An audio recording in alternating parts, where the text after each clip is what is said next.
नमस्कार, स्वागत है आपका इंडिया डेली में। आप देख रहे हैं डिबेट शो पूछता है इंडिया। प्रधानमंत्री नरेंद्र मोदी 11वीं बार लाल किले से देश को संबोधित कर रहे थे। पीएम ने कहा कि देश में 75 साल से कम्युनल सिविल कोड लागू है, अब देश को सेक्युलर सिविल कोड चाहिए। एक बार फिर से पीएम मोदी ने देश को न केवल सिविल कोड पर डिबेट की एक लाइन दी, बल्कि बता दिया कि 2047 तक विकसित भारत का जो सपना देख रहे हैं उसका वास्तव में कैरेक्टर क्या होने वाला है। वो पूरी तरह से गांधीयन विचारधारा का भारत होगा, जिसमें अंतिम पंक्ति पर खड़े भारतवासी को भी यह एहसास होगा कि आखिर वो विकसित भारत के निर्माण में बड़ा योगदान दे रहा है। पीएम मोदी ने यह साफ संकेत दिया कि धार्मिकता को आधार बनाकर अब कानून का निर्माण नहीं किया जाएगा। इसलिए कुछ जरूरी सवाल हैं जो इंडिया पूछ रहा है। क्या देश में कम्युनल सिविल कोड चल रहा था? क्या 75 साल से आखिर देश को कम्युनल सिविल कोड से चलाने वाले कौन सी इच्छा साथ रहे? और सबसे बड़ा सवाल, सिविल कोड के जरिए क्या अब देश में एक नई इबारत लिखी जाएगी? एक रिपोर्ट, उसके बाद आज की डिबेट। लाल किले से प्रधानमंत्री मोदी ने कट्टरपंथियों को नया संदेश दिया, धार्मिक भेदभाव को खत्म करने के लिए नया ऐलान किया और अपनी मंशा जाहिर कर दी। मेरे प्यारे देशवासियों, हमारे देश में सुप्रीम कोर्ट ने बार बार यूनिफॉर्म सिविल कोड को लेकर जो चर्चा की है, अनेक बार आदेश दिए हैं, क्योंकि देश का एक बहुत बड़ा वर्ग मानता है और उसमें सच्चाई भी है कि जिस सिविल कोड को हम लेकर के जी रहे हैं वो सिविल कोड सचमुच में तो एक प्रकार का कम्युनल सिविल कोड है, भेदभाव करने वाला सिविल कोड है। ऐसे सिविल कोड से जब संविधान के 75 वर्ष मना रहे हैं और संविधान की भावना भी जो हमें कहती है करने के लिए, देश की सुप्रीम कोर्ट भी हमें कहती है करने के लिए, अब समय की मांग है कि देश में एक सेकुलर सिविल कोड हो।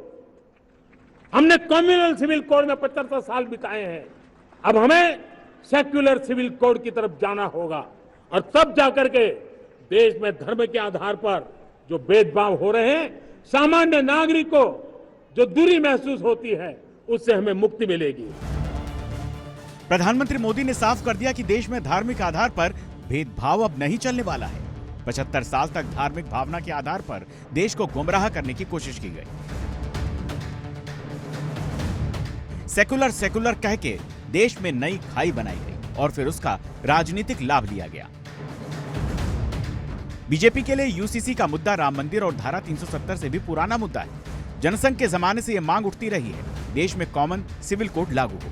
उत्तराखंड में कोड को लागू किया जा चुका है। देश की सबसे बड़ी अदालत ने भी कई बार यूसीसी का जिक्र किया, लेकिन मोदी सरकार से पहले किसी भी सरकार ने इस पर कोई ठोस काम नहीं किया। लेकिन अब प्रधानमंत्री मोदी ने लाल किले से ऐलान कर दिया है कि देश अभी तक कम्युनल सिविल कोड में जी रहा था, अब देश को सेकुलर सिविल कोड की जरूरत है। और मेहमानों का एक बड़ा पैनल इस वक्त हमारे साथ जुड़ रहा है आज के डिबेट में। डिबेट करने के लिए सीधे उनका रुख करते हैं और मेहमानों के पास चलते हैं। पैनल लेकर आइए हमारे साथ। इस वक्त डिबेट में जुड़ रहे हैं, इस वक्त आपको बता दें सभी मेहमानों के नाम। आलोक वत्स बता दें, आलोक वत्स हमारे साथ जुड़ गए हैं, आपका बहुत बहुत स्वागत है। विजय शर्मा बीजेपी की तरफ से हमारे साथ जुड़ेंगे। आजम खान समाजवादी पार्टी से जुड़ गए हैं, आलोक वत्स जी जुड़े हुए हैं। दानिश कुरैशी हमारे साथ AIMIM से जुड़ गए हैं और यश श्रीवास्तव कांग्रेस पार्टी से जुड़ गए हमारे साथ। आप सभी का बहुत बहुत स्वागत है। सबसे पहले मैं विजय जी आपसे सवाल करना चाहूंगा, प्रधानमंत्री का विजन क्या है? किस ओर प्रधानमंत्री इस देश की नजर या इस देश के लोगों की नजर ले जाना चाहते हैं? विजय जी। जी देखिए, प्रधानमंत्री जी का विजन साफ है। आप हमारा कभी मैनिफेस्टो पढ़िए जी, उसमें हमने बिल्कुल साफ कह रखा है, एक परिवार में 2 व्यक्तियों के लिए 2 तरह के कानून नहीं होंगे, किसी तरह का कोई कम्युनल एजेंडा नहीं चलेगा। तो मैं आपकी बात का जवाब दूं, सबसे पहले मैं देशवासियों को स्वतंत्रता दिवस की जो है बहुत बहुत हार्दिक शुभकामनाएं देना चाहता हूं। अब मैं शुरू करता हूं कि देखिए, जिस तरह से प्रधानमंत्री जी ने एक के बाद एक बातें रखी हैं और देश के सामने रखी हैं और चुनौती को चुनौती के रूप में लेते हैं, वो भी पूरे देश ने देखा है किस तरह के हमारी जो अर्थव्यवस्था थी वो 5 फ्रजाइल में थी और आज हमारी जो है 5वीं अर्थव्यवस्था सबसे मजबूत अर्थव्यवस्थाओं में से हो गई। नहीं विजय जी वो इकोनॉमी की बात करेंगे, लेकिन एक कम्युनल सिविल कोड क्या है? जी देखिए ये तो सबको पता है, कॉम्युनल है वो जाति के आधार पर, धर्म के आधार पर, लिंग के आधार पर वो भेदभाव करता है। आप आर्टिकल 44 पढ़िए संविधान का, उसमें साफ लिखा हुआ है कि सरकार जो है प्रतिबद्ध है कॉमन सिविल कोड लाने के लिए, तो यूसीसी तो आना ही चाहिए। वो हमारे आपने मैनिफेस्टो पढ़े होंगे बीजेपी के, हमेशा हम अपने मैनिफेस्टो में लिखते हैं, और वो बात प्रधानमंत्री जी ने देश के सामने रखी है। और उत्तराखंड में आपने देखा होगा, उत्तराखंड में हमने ड्राफ्ट बना भी लिया है, मंजूर भी हो गया, बस लागू करना बाकी हो रहा है, वो नोटिफिकेशन रह गया। तो ये सारी बातें आप देखेंगे तो हमारा वक्फ बोर्ड के अंदर आप देख लीजिए किस तरह का था, कितने असीमित उनको अधिकार दे रखे थे। तो यहाँ जाति के आधार पर, धर्म के आधार पर बंटवारा नहीं हो सकता, लिंग के आधार पर नहीं हो सकता, मजहब के आधार पर नहीं हो सकता। सबके लिए एक कानून होना चाहिए, उस बात का उल्लेख किया उन्होंने, और सुप्रीम कोर्ट ने भी बार बार यही बोला है। आप देख लीजिए, चाहे वो 1985 में देख लीजिए या 2020 में देख लीजिए या उससे पहले चले जाइए, हमें सुप्रीम कोर्ट ने कई मौकों पे बोला है, इस बात का जिक्र किया है।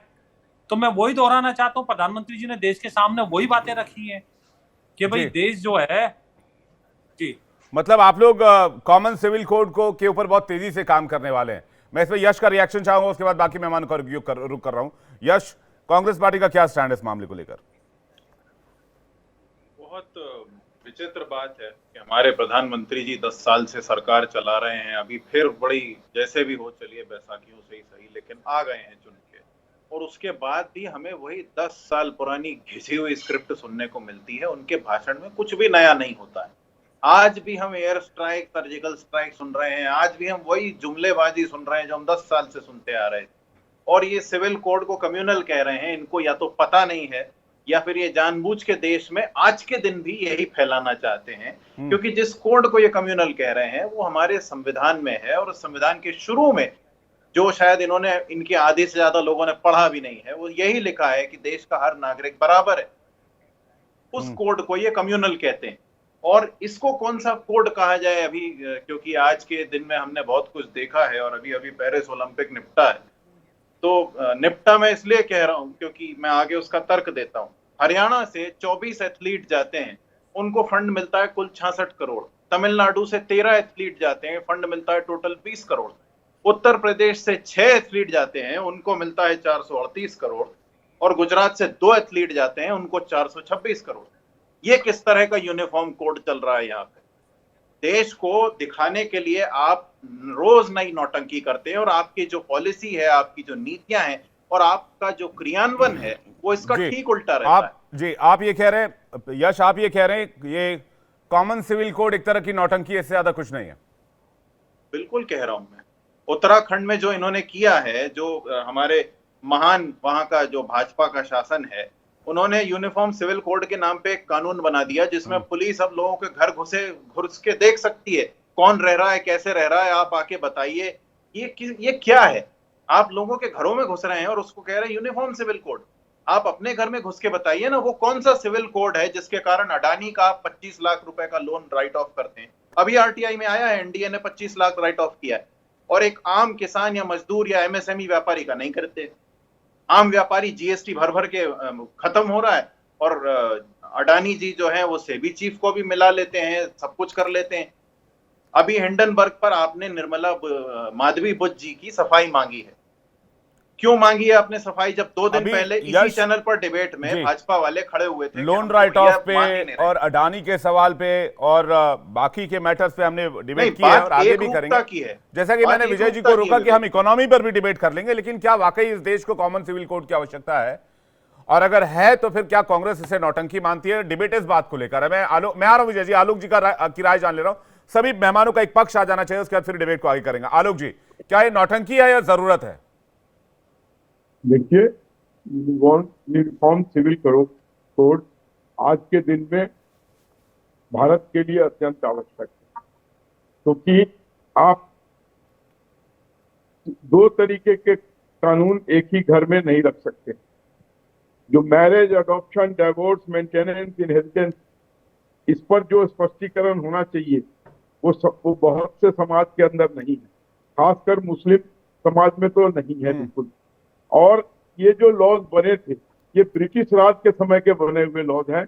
आज ये एक तरीके से रिडंडेंट हो चुके हैं जी। तो ये नए लॉज जो अभी प्रपोज हैं, इसकी आवश्यकता है। विश्व में अनेक जगहों पर यूनिफॉर्म सिविल कोड लागू है, कहीं कोई प्रॉब्लम नहीं है।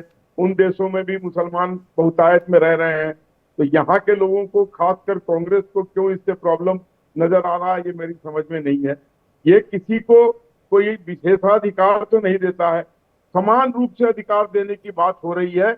और जिन चीजों पर क्लियरिटी नहीं है, उस पर टोटल क्लियरिटी के साथ इसको लाने की कवायद हो रही है, जिससे सारे लोग एक ही यार्ड स्टिक से नापे जाएंगे और एक ही ढंग के कानून के तहत रहेंगे। ठीक है, मैं दानिश कुरैशी जी के पास आ रहा हूँ, फिर आजम जी आपके पास आ रहा हूँ। दानिश कुरैशी जी, मेरा सवाल ये है, जब हिंदू मुस्लिम भाई भाई, यानी कि ये जब मुहावरा हम पढ़ते हैं, या हिंदू मुस्लिम सिख ईसाई आपस में भाई भाई, तो फिर अलग अलग भाइयों के लिए अलग अलग नियम कायदे क्यों होने चाहिए? ये सवाल उठाए जा रहे हैं बीजेपी की तरफ से।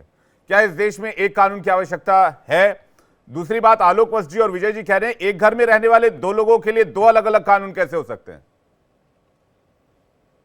बिल्कुल, देखिए ये मामला जो है ना, दरअसल भारतीय जनता पार्टी और उसकी भगीनी संस्थान के जो लोग हैं ना, वो दो चीजों को डिफरेंस नहीं कर पा रहे हैं। एक तो क्रिमिनल एक्ट जो है उसको यूनिफॉर्म करने की बात तो वो शायद समझते हैं, नहीं समझ में नहीं पता, लेकिन सिविल के जो पूरे मामले हैं, वो सिविल के मामले तमाम लोगों के लिए सर्कमस्टेंसेबल हैं और अलग अलग है। दूसरे नंबर की बात, प्रधानमंत्री जी ने सबसे पहले तो आज जो बात कही कि भाई इस देश के अंदर में मतलब सेक्युलरिज्म के नाम पर, देखिए मुझे लगता है कि प्रायोरिटी की अगर बात की जाए तो देश की सबसे बड़ी प्रायोरिटी जो है वो देश की धरोहर है।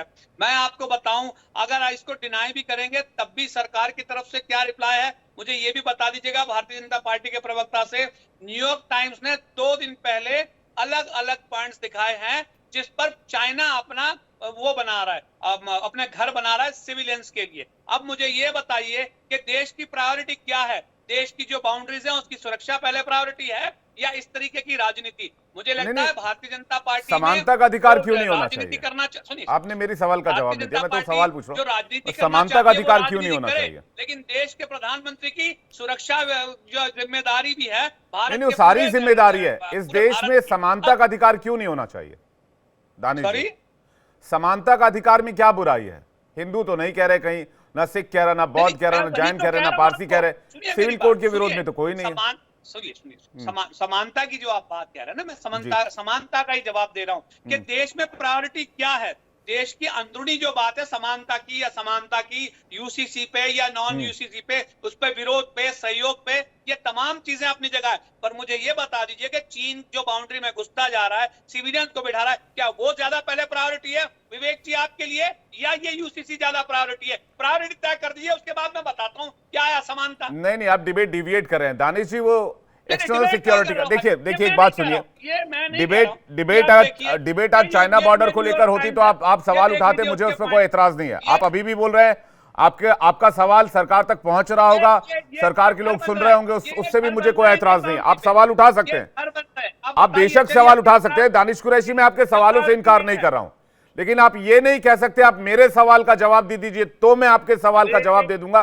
ये वाली लाइन ठीक नहीं है। सवाल से ज्यादा बड़ा सवाल है किसी का?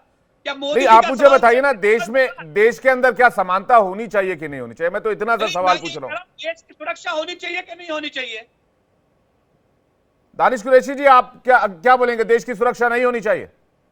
तो जी मैं वही तो आपको पूछ रहा हूँ। नहीं, आप क्या बोलेंगे? नहीं होनी चाहिए? हर इंसान बोलेगा देश की सुरक्षा होनी चाहिए।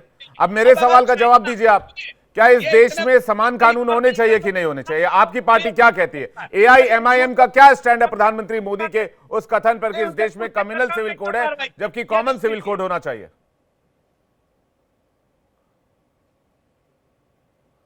अब कुरैशी साहब, आप इस सवाल पर जवाब नहीं देना चाहते, ठीक है, कोई बात नहीं, मैं आजम खान जी से पूछ लेता हूं।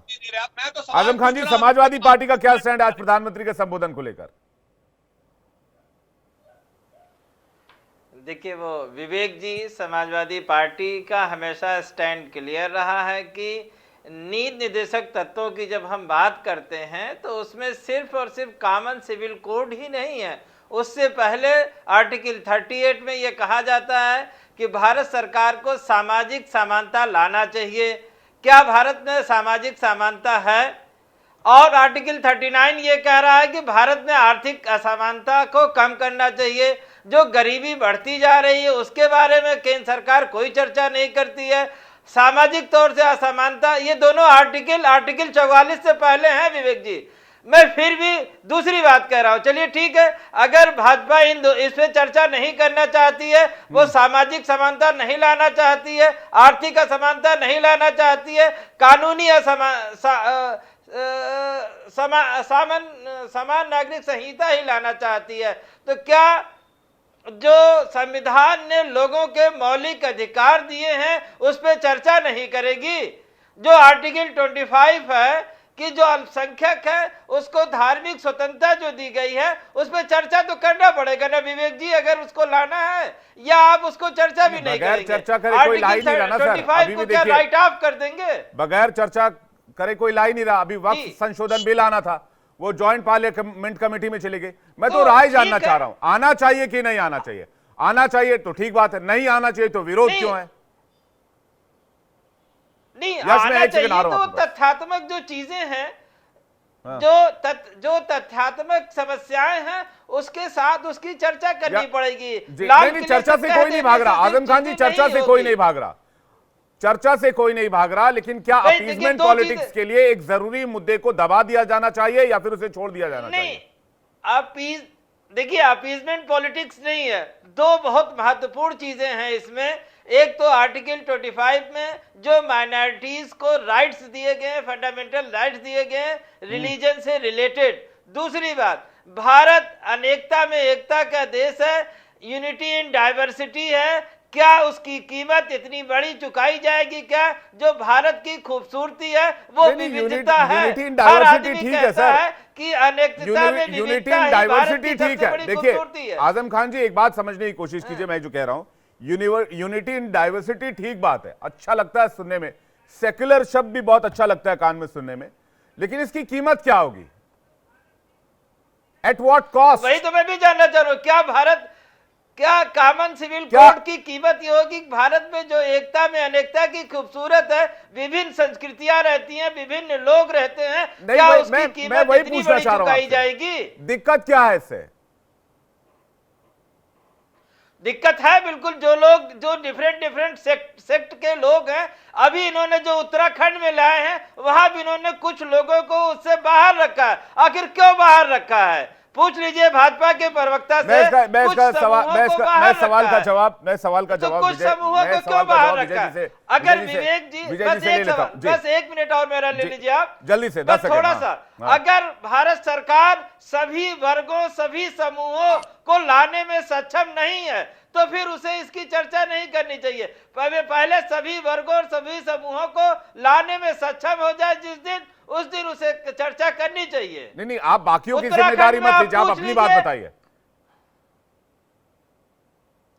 नहीं, मैं तो किसी पार्टी की प्रवक्ता की हैसियत से बैठा हूं, मुस्लिम मैं वही कह रहा हूं, समाजवादी पार्टी का स्टैंड ही पूछ रहा हूं मैं, आप इसको एज ए मुसलमान मत लीजिए। समाजवादी पार्टी का स्टैंड, समाजवादी पार्टी का स्टैंड हमेशा क्लियर रहा कि यूसीसी जैसे गंभीर मुद्दों पे चर्चा होनी चाहिए, पहले चर्चा होनी बिल्कुल। देखिए चर्चा के बगैर तो कोई बिल नहीं आ सकता। अभी आपका वक्फ संशोधन बिल भी जेपीसी के पास है, आपके सवाल का जवाब विजय जी दे रहे हैं, उसके बाद यश मैं आपकी बात कर रहा हूं। विजय शर्मा जी, जो लोगों की परेशानियां हैं, समस्याएं हैं, वो सुनी जानी चाहिए। ठीक है विजय शर्मा जी।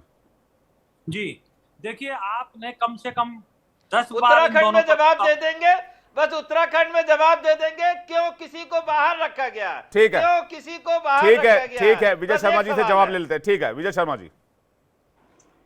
देखिए, मैं सबसे पहले आपसे इन्होंने पूछा, एसपी प्रवक्ता से आपने पूछा, 10 बार पूछा क्या आप समर्थन करते हैं नहीं करते हैं, किंतु परंतु पे आगे उनको क्यों रखा, उनको क्यों बाहर रखा? अरे आपको भी रखा ना, 75 साल से आप भी बाहर बैठे हो, आप बताओ आप क्यों बैठे थे बाहर? क्यों मुस्लिमों को सब तरह की आजादी दे रखी है? जवाब नहीं तो है। आप एक मिनट सुनिए ना, मैं कोड के सवाल का जवाब नहीं है। अगर आप अभी कॉमन सिविल कोड लाओगे और अभी भी बाहर रखोगे तो क्या तुक हुआ लाने का? आजम जी, ये रनिंग कमेंट्री नहीं है, आपके बीच में कोई बोला क्या? आप इस तरह से सवाल भी खोज जवाब भी एक खोज, एक आप करके ऐसे एक एक बोलते करके हो। एक एक करके प्लीज गलत बयान एक नहीं एक करोगे तो करके एक एक करके बोलना आजम खान जी एक एक करके विजय शर्मा जी कम बोलिए। से कम मैं तो इस तरह की डिबेट नहीं करता कि आप भी बोले मैं भी बोले और कुछ भी किसी को दर्शक को ना सुनाई दे। मैं इस तरह की बातें नहीं करता। मैं ये पूछता हूं आपसे, 75 साल आपको बाहर रखा, अब आप यूसीसी के तहत आना चाहते हो नहीं आना चाहते हो, आप मुझे बताइए। जो आपको एक अलग तरह से विशेषाधिकार मिले हुए थे, क्या वो जायज थे क्या? सबसे पहला क्वेश्चन तो यही उठता है। आप दूसरे को पर उंगली तब उठाएंगे, पहले आप तो अपना स्टैंड क्लियर कीजिए। भाई आपका स्टैंड क्या है? दिया है, आप किसी मुझे भाजपाई ने बताइए, नहीं दिया है, न भारतीय जनता पार्टी ने दिया, ठीक है?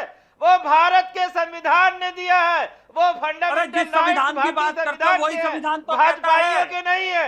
अरे भाई साहब एक एक करके, भाजपा आजम खान जी ने एक एक दिया, करके, ठीक है? आजम खान जी एक एक करके, विजय जी और यश को स्क्रीन के पर लेकर आइए। आजम खान जी थोड़ा सा वेट कीजिए। विजय जी आजम खान जी ये बताइए, वही आर्टिकल 44 तो कहता है कि सरकार प्रतिबद्ध है यूसीसी लाने के लिए। तो मैं वही तो कहता हूं, आप संविधान को मानते कहां हो? पिक एंड चूज करते हो। जहां आपको मौज मस्ती करनी हो वहां आपको धर्म चाहिए, जहां आपको हक चाहिए वहां आपको संविधान चाहिए। तो आप मुझे संविधान को पूरी तरह से मानो ना। जो बाबा साहब अम्बेडकर ने संविधान बनाया है, जो हमारे जितने भी स्वतंत्रता सेनानी थे उन्होंने सोच समझकर बनाया था, आर्टिकल 44 में साफ साफ लिखा हुआ है। तो उसको क्यों नहीं मानते हो आप? क्यों इधर उधर की बातें करते हो आप? पहले अपना स्टैंड क्लियर कीजिए कि हाँ हम यूसीसी के साथ हैं, हम देश को एक करने के साथ हैं। तो आप क्यों इधर उधर भगते हो फिर कि उत्तराखंड में वो बाहर कर दिया, अंदर कर दिया? भाई आप अपना बताइए, सरकार उसको भी देखेगी, वहां जो भी जटिलता होगी उसको भी ठीक करेगी। आप भी 75 साल बाहर रहे ना। तो मैं ये कहता हूं, देखिए देश में अगर आप बैठे हो तो अमुक व्यक्ति के लिए अलग कानून, अमुक व्यक्ति के लिए अलग कानून, वो भी धर्म के आधार पे। तो यही अपने आप में बंटवारा है। विविधता में एकता कहां हुई है? आप बताइए ना मुझे। ये तो बंटवारा करती है, ये यूसीसी तो बंटवारा करती है आपस में। आपको अलग अधिकार देती है, मेरे अधिकार छीन लेती है।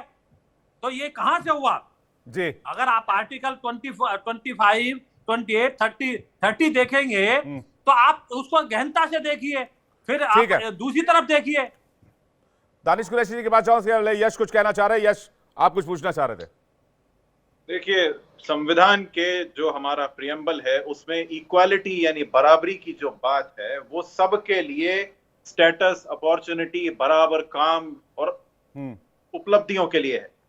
इस बारे में भाजपा सरकार कुछ नहीं कर रही है। जो मैंने अभी आपको कहा तो आपने कहा कि हम इस बारे में बात नहीं कर रहे हैं। चलिए मैं आपको अपराध और समाज से जुड़ी हुई बात बता देता हूं। अभी राम रहीम को और आसाराम बापू को फिर से पैरोल मिली है। मुझे बताइए कितने आम नागरिक, चाहे वो हिंदू हो, मुसलमान हो, कुछ भी हो, कितने लोगों को ऐसे कई बार पैरोल मिली और ठीक चुनाव के समय क्यों मिली है?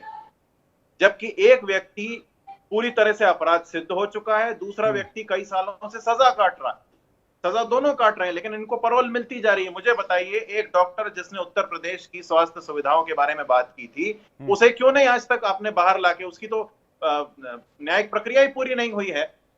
आप बात कर रहे हैं यूनिफॉर्म सिविल कोड की, विजय जी कह रहे हैं कि भाई आपको मौज मस्ती करनी है तो धर्म चाहिए। तो भैया ये आप कहना क्या चाहते हो? अपराधों के लिए अलग से पूरे संविधान में कानून है। कोई भी किसी भी तरह का अपराध करता है तो उसके लिए यूसीसी का इंतजार नहीं कर रहा है देश का कानून। किसी भी अपराधी को सजा देने का प्रावधान है। नहीं विवेक जी, मुझे मेरी बात पूरी कहने दीजिए। यूनिफॉर्म सिविल कोड की बात हो रही है, मैं उसी की बात कर रहा हूं। आप सिविल कोड को लोगों के साथ न्याय करने का बहाना बता रहे हैं, जबकि असल में आप जो अभी विजय शर्मा जी बोले हैं इस डिबेट में कि मौज मस्ती, तो इनको वो मौज मस्ती लगती है। भाई आप अपने असली इंटेंशन लेके क्यों नहीं बात करते हैं? अभी आपकी रिपोर्ट में यहाँ बैकग्राउंड में चल रहा है कि लिव इन कपल को रजिस्टर कराना होगा, नहीं तो सजा होगी। ये तो वही बात हो गई ना, जैसे वैलेंटाइन डे पे इनके गुंडे घूमते रहते थे पूछते हुए कि आप भाई बहन हो क्या हो, नहीं तो हम जबरदस्ती मंगलसूत्र पहनाएंगे। उस तरह इनके सरकारी गुंडे जो हैं वो घरों में घुस घुस के लोगों को परेशान करेंगे। क्या जवाब, क्या गारंटी है कि लोगों के साथ अन्याय नहीं होगा? नहीं, जब और आप कोई भी दो लोग यदि कंसर्न इस बात को लेकर है, एक कंसर्न इस बात को लेकर है कि अगर करीम कुणाल बनकर किसी के साथ लिव इन में रह रहा है और उसके बाद उस लिव इन में रहकर रिलेशन बनाता है, देन वो जब बात आगे बढ़ जाती है तब वो अपना रियल आइडेंटिटी रिवील करता है, फिर क्या होगा? विवेक जी देखिए, ये बात तथ्यों से थोड़ी सी अलग है। जितने लोगों ने इस तरह का नहीं, अपराध किया, ये सुनिए विवेक जी, रियल मेरी बात पूरी प्रॉब्लम होने है, दीजिए। ये प्रॉब्लम एग्जिस्ट करते हैं यश, आपको भी पता है, प्लीज। नहीं, मैं ये विवेक कह जी, रहा हूं, अगर इस विवेक जी, सिचुएशन में मुझे फिर मेरी क्या होगा? बात पूरी कहने आपने दीजिए। लिविंग वाली बात की तो उस पे मेरे जहन में एक सवाल हाँ। था, तो मैंने आपको पूछा। हाँ ठीक है, मुझे ये बताइए कि हमारे देश में बहुत सारे महान भाजपा के लोग भी पाए गए हैं जिनको जेल से निकाल निकाल के माला पहनाई गई है। उनको कौन सा कोड सजा देगा, उनके लिए कौन सा कोड तय किया जाएगा? आप ये तो कह देते हैं कि भाई करीम कुणाल बन गया, लेकिन वो जो बाबू बजरंगी खुद है, जिसका नाम ही बाबू बजरंगी है, और वो कह रहा है कि मुझे तो लोगों को काटने में मजा आ रहा था, करीम उसका का क्या कुणाल करेंगे बन आप? जाना और किसी से प्रेम विवाह कर लेना फिर करीम बन जाना, ये नॉर्मल बात है। अगर नहीं, मेरे लिए मैं ये कह रहा हूं कि आप यदि इस देश में कानून व्यवस्था संभाल नहीं पा रहे हैं तो रोज रोज नया बहाना खड़ा मत कीजिए। करीम कुणाल बने या कुछ भी। विवेक जी, मेरा सेंटेंस पूरा होने। नहीं, विवेक जी, आपने विजय शर्मा को इंटरप्ट नहीं किया है। Try to understand sir. नहीं, मैं समझ रहा हूं, आप मेरी बात पूरी नहीं होने दे रहे हैं। आप पूरी आपने विजय शर्मा को बीच में नहीं रोका, मुझे भी मत रोकिए। मैं ये कह रहा हूं कि यदि आपको करीम के कुणाल बनने की इतनी चिंता है तो आपको बाबू बजरंगी की चिंता भी करनी होगी। और यदि सबकी चिंता है, बाबू बजरंगी की चिंता देश का, वो बिल्कुल नहीं, देश का कानून कर लेगा, बिल्कुल चिंता लेकिन नहीं है। जब कोई आपको लोगों आइडेंटिटी के छिपा घरों में लेगा, घुसना है। आइडेंटिटी हाइड कर लेगा, फिर आप उससे कैसे आप उस मुश्किल से निकलेंगे? नहीं, तो आपको सिर्फ यही एक चिंता बची है देश में। चलिए ठीक है, आप इसको हल कर लेंगे। आलोक वजी कुछ कह रहे हैं, लेकिन आप कह रहे हैं और मुद्दों की बात होनी चाहिए। अपराध के खिलाफ क्या किया? मेरा जवाब ठीक है विजय जी, आप मणिपुर में कौन सा? सुनिए विवेक जी, 5 सेकंड का नहीं, विवेक जी, मेरी बात पूरी होने दीजिए। आप मुझे कॉन्स्टेंटली यश को पूरा कर ले दीजिए, यश 10 सेकंड में पूरा कीजिए, फिर विजय जी का जल्दी जवाब, फिर आलोक जी वेट कर रहे हैं। आप मुझे बताइए, 16 महीने से मणिपुर जल रहा है, इनकी पार्टी का एक नेता सरेआम बोलता है कि हम दूसरे समुदाय को अलग मानते हैं, उसमें कौन सा कोड लागू होता है? आप बताइए। करीम कुणाल नहीं बना ना, वो तो मैत्री समूह का मणिपुर की नेता बात बताता है निकलेगी, उसको। फिर देश में महिला अपराध की बात होगी, फिर बंगाल में एक डॉक्टर के साथ बर्बरता की हदें पार कर जाने वाली बात होगी, कल रात में आरजीकर अस्पताल पर हमले की बात होगी। हमारे लिए सब एक है विवेक जी। नहीं तो फिर इतना लेट क्यों लग गया आप लोगों को बयान देने में सर? अरे हमें एक मिनट विवेक जी, अगर हम डिबेट दूसरी तरफ चली जाएगी, मैं उस तरफ डिबेट नहीं ले जाना चाह रहा हूं अभी, लेकिन वो मुद्दा भी गंभीर है हमारे लिए। जी विवेक जी, यदि हम लेट हो गए हैं तो ये आरएसएस बीजेपी वाले क्या सत्ता में आने का ही रास्ता देख रहे थे? पहले इन्होंने कभी आवाज क्यों नहीं उठाई? चलिए वो डिबेट दूसरी तरफ चली जाएगी। आपको विजय जी जवाब देना चाह रहे हैं, आलोक जी काफी देर से वेट कर रहे हैं, मैं आ रहा हूं इस पर, लेकिन मैं अभी यूसीसी पर आऊंगा। विजय जी, पहले अजय जी की बात का जवाब दे दूं, जो इन्होंने राम रहीम के बारे में बोली और आसाराम के बारे में। सबसे पहले याद रखिए, वो 80 साल से उम्र के ज्यादा के हैं और उनको पहली बार मिली है। दूसरा, राम रहीम हमारे सरकार में पहली बार पैरोल मिली हमको। राम रहीम को एक मिनट, पहली बार पैरोल मिली है राम रहीम को। आप एक मिनट सुनिए जरा। नहीं, अगर राम रहीम को पैरोल मिली है तो स्टैन स्वामी को पीने के लिए एक स्ट्रॉ क्यों नहीं दिया आपने? आप यूनिफॉर्म कोड की बात कर रहे हैं। अजय जी, आपके बीच में मैं बिल्कुल नहीं बोला। मेरा नाम अजय नहीं है विजय शर्मा जी। आप सुनिए पहले पूरी तरह से। नहीं, मेरा नाम अजय नहीं है विजय शर्मा को मिली है, मैंने आसाराम जी का बोला है। राम रहीम को अंदर करने का राम रहीम को क्यों मिली है इतनी बार, और स्टैन स्वामी को आपने पानी पीने का स्ट्रॉ क्यों नहीं दिया? हाथ से नहीं जाने दिया। यश चाह रहे थे कि विजय जी आप उस डिबेट पर उस तरफ जाएं। यश अपनी स्ट्रेटेजी में कामयाब हो गए, लेकिन मैं यूसीसी पर रहना चाहता हूं फिलहाल। राम रहीम और आसाराम पर भी डिबेट करेंगे, इसमें भी हमें डिबेट करने में कोई प्रॉब्लम नहीं है। मैं 5 सेकंड का कहना चाहता हूं। बार पैरोल देते हैं, बॉम्बे की सड़कों पे AK-47 जिसके घर में मिलती है, संजय दत्त, उसको कितनी बार मिली? एक बार इनके मुंह में दही जम गई, वो हर 3 महीने में बाहर आते थे। दही और श्रीखंड आप जमाते रहिए। आप तो ये बताइए तरुण तेजपाल कौन था बलात्कारी जो कहता हाँ मेरे से गलती हुई है, आप उसके साथ खड़े हो? कौन था वो तरुण तेजपाल? आप मुझे बताइए। आप मणिपुर वालों के साथ खड़े हो, आप मणिपुर जाओ ना। इस तरह से नहीं, विजय शर्मा जी फालतू बातें मत कीजिए। आपने गए हैं वहाँ, कोई नहीं गया आपके वहां से, आपके वहां से बतौलेबाजी हो रही है। विरोध क्या मुस्लिम अपीसमेंट है? मैं आगे चल रहा हूँ आलोक जी के पास जा रहा हूँ। विजय जी आपका 10 सेकंड मैंने आपको दे दिया। आलोक वश जी काफी देर से वेट कर रहे हैं। आलोक वश जी, देखिए विवेक जी, हम टोटली विषयांतर हो गए। बात आपने यूसीसी की थी, लोगों को यूसीसी पर रहना चाहिए था। बात कहां से कहां चली गई? आलोक जी, ये जो लिव-इन रिलेशनशिप को रजिस्टर करने की बात आई है, इसको ये पॉलिटिकल स्मार्टनेस आप इसे कह सकते हैं। पॉलिटिशियंस इतने स्मार्ट होते हैं कि वो आपको आपके मुद्दे से बहुत दूर ले जाएंगे, आप अपने मेन मुद्दे पे रह ही नहीं पाएंगे। ये आपका कहना सही है, मैं इस बात को मानता हूं, और ऐसा होना नहीं चाहिए। वैसे किसी अलग टॉपिक पर डिबेट करना है तो वही टॉपिक ले आइए, फिर उसी पर डिबेट कीजिए। और यूसीसी में जो ये लिविंग रिलेशनशिप को रजिस्टर कराने की बात आई है, तो आपने देखा कि नाम बदल के और काट कर फ्रिज में सजा देने की जो हरकतें हुई हैं हिंदुस्तान के अंदर, अगर वो रजिस्टर्ड होता तो सारा मामला तहकीकात में सामने आ जाता। तो लिव इन रिलेशनशिप को रजिस्टर कराना नितांत आवश्यकता है, क्योंकि आजकल बड़े शहरों में ये बड़े लार्ज स्केल पर ये काम हो रहा है, जहां पर लोग आइडेंटिटी छिपा के और इस तरीके की वारदात को अंजाम दे रहे हैं। तो इसमें किसी को क्या दिक्कत है, मुझे ये समझ में नहीं आ रही है कि अगर कोई लिव इन रिलेशनशिप में रह रहा है, वो उसको रजिस्टर करा रहा है, तो इसमें क्या दिक्कत है? किसी भी पैनलिस्ट को इससे क्या दिक्कत है, मुझे समझ में नहीं आ रहा है। जबकि पिछला वारदात आपने देखा है कि बोरी में भर के नाले में फेंक दिया गया, फ्रिज में काट के सजा दिया गया, और उस दीदी का आइडेंटिटी ढूंढने में कितना टाइम लगा। तो सामाजिक काम में भी आप लोग पॉलिटिकल एंगल पकड़ लेते हैं, ये मेरे समझ में नहीं आ रहा है बात। जो चीज यथार्थ है, जिससे समाज को फायदा हो रहा है, कम से कम उसमें तो सहमति दीजिए और साथ दीजिए। आज की डेट में यूनिफॉर्म सिविक कोड लाना नितांत आवश्यक है। एक लॉ एक कानून के तहत रहने में क्या दिक्कत है? और किसी समुदाय को दिक्कत नहीं है, सिर्फ एक और मुस्लिम समुदाय को ही क्यों इस पर दिक्कत हो रही है? और भी लोग हैं, जैन, पारसी, क्रिश्चियन, सिख, कहां उन लोगों से कोई आवाज उठ रही है इन मामलों पर? अन्य देशों में भी ये लागू है, तो पहली बार नहीं हिंदुस्तान में लागू होने की बात हो रही है। कुरैशी जी के पास जा रहा हूं, उन जगहों पर तो कोई दिक्कत नहीं। यश, मैं आ रहा हूं आपके पास। दानिश कुरैशी जी, आपने सवाल सुन लिया होगा आलोक वत्स जी का। ये देश इतना प्यारा है, इस देश के लोग इतने अच्छे हैं, चाहे किसी भी धर्म से आते हो। इस देश में जब आर्टिकल 370 आया तो किसी ने इसका विरोध नहीं किया। मुस्लिम पर्सनल लॉ बोर्ड बना, इसका भी विरोध नहीं हुआ। अल्पसंख्यक कार्य मंत्रालय बन गया, इसका भी विरोध नहीं हुआ। वक्फ बोर्ड बना, वक्फ बोर्ड जिसके पास आज आर्मी के बाद सबसे बड़ी, आर्मी और रेलवे के बाद सबसे बड़ी लैंड प्रॉपर्टी है इस देश में। प्लेसेस ऑफ वर्शिप एक्ट बना, इसमें भी किसी को कोई शिकायत नहीं हुई। सांप्रदायिक हिंसा निवारण अधिनियम 2011 लाया गया, हालांकि वो संसद से पास नहीं हो पाया, जिसमें अल्पसंख्यकों को पूरी तरह से एग्जेम्प्ट किया गया था। किसी भी हिंसा में पहली गलती उनकी नहीं मानी जाएगी। तो फिर जब बात यूसीसी की होती है तो फिर दिक्कत क्यों शुरू होती है?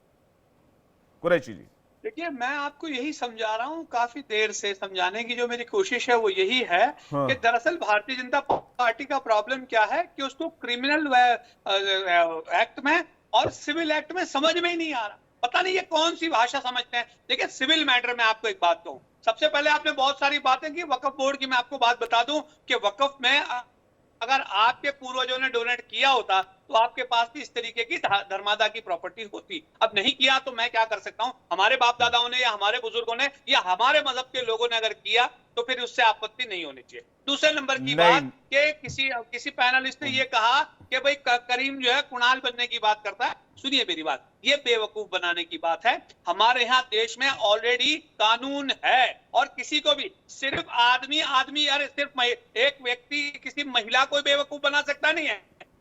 आदमी किसी दूसरे आदमी के नाम से बहरूप करके भी अगर फरेब करता है तो उसके लिए ऑलरेडी कानून है। आप जानिए, आप फरेब के लिए इसमें जो बात सामने आई थी वो मैं क्लियर कर देता हूं आपको कुरैशी जी। उसमें ये था कि लव, अगर आप लिव इन में रह रहे हैं शादी से पहले तो आपको रजिस्टर करना पड़ेगा। आप बगैर रजिस्टर किए हुए साथ में लिव इन में नहीं रह सकते हैं। ये बात आई थी, तब इस पर बात आई थी। अगर कुछ क्राइम होता है उस पर अपने पास क्रिमिनल लॉ है। इसमें ये मुझे भी पता और इस देश के हर नागरिक को पता है, इसमें कोई नई बात नहीं बता रहे हैं। भाजपा को नहीं पता और जहां तक आपने जी को नहीं पता।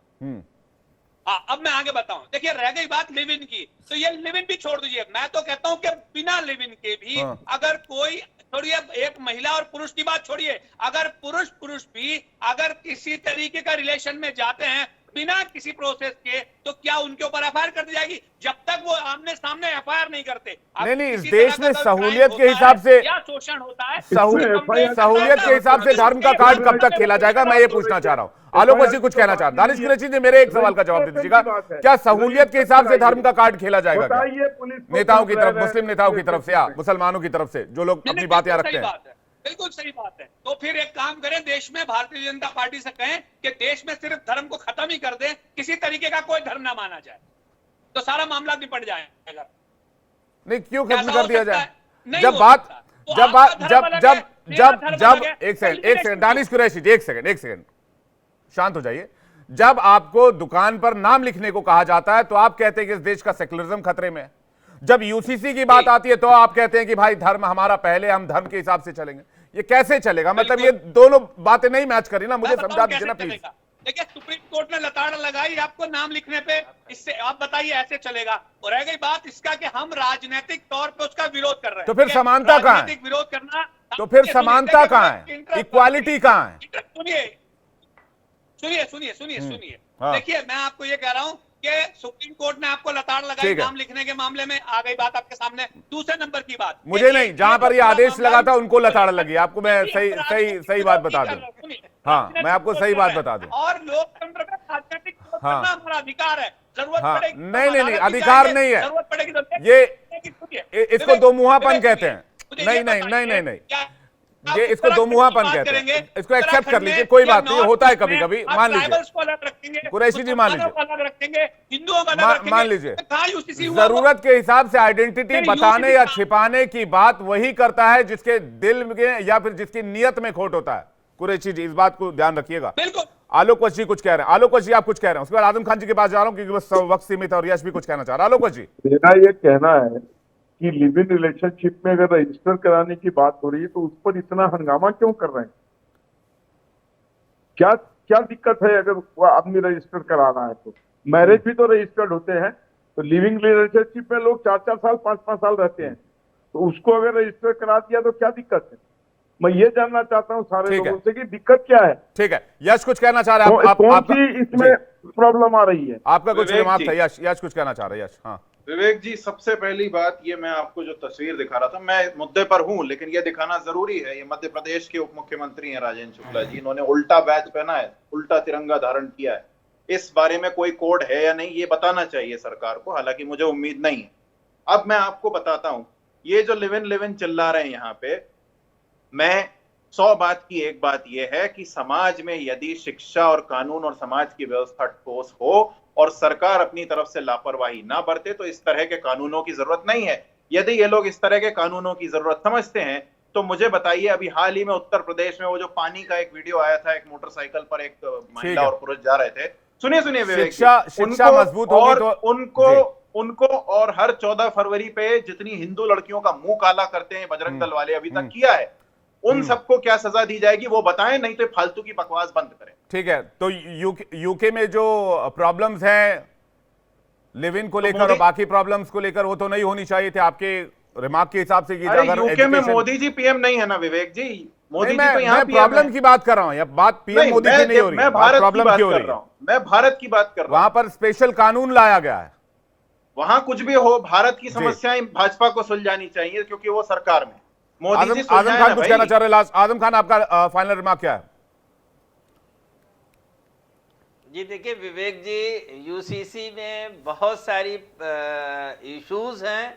सरकार को चाहिए कि जो स्टेक होल्डर्स हैं उनके साथ बातचीत की जाए, और एक हो सकता है कि ऐसा नहीं है कि सहमति ना बन पाए, लेकिन जो स्टेक होल्डर्स हैं उनके साथ बातचीत होनी चाहिए। जो संभावनाएं हैं, जो परेशानियां हैं, वो हम लोग बता सकते हैं कि सरकार का निजी मामलों में हस्तक्षेप बढ़ जाएगा और जो देश की खूबसूरती है, अनेकता में विविधता, उसको कहीं ना कहीं उसको ठेस पहुंचेगी, और जो भारतीय संविधान ने धार्मिक अल्पसंख्यकों को जो अधिकार दिए हैं उस पे भी ठेस पहुंचेगी। तो ये तमाम मुद्दे हैं जिन पे विस्तार से चर्चा की जरूरत है, और शायद फिर कोई ऐसी चीज, ये बात बीजेपी के प्रवक्ता भी कह रहे हैं कि इसमें अगर कोई जटिलता है तो उसको दूर किया जाएगा, इसमें कहीं कोई संदेह या शंका नहीं है। लेकिन अगर इस पर बात हो रही है तो बात फिर खुलकर होनी चाहिए और सबके साथ मिलकर होनी चाहिए, सबको साथ लेकर होनी चाहिए। आप सभी मेहमानों का बहुत बहुत शुक्रिया हमारे साथ डिबेट में शामिल होने के लिए और अपना कीमती वक्त हमें देने के लिए, इंडिया डेली पर जुड़ने के लिए। वक्त एक ब्रेक का है, फौरन लौट रहे हैं, देखते रहे इंडिया डेली।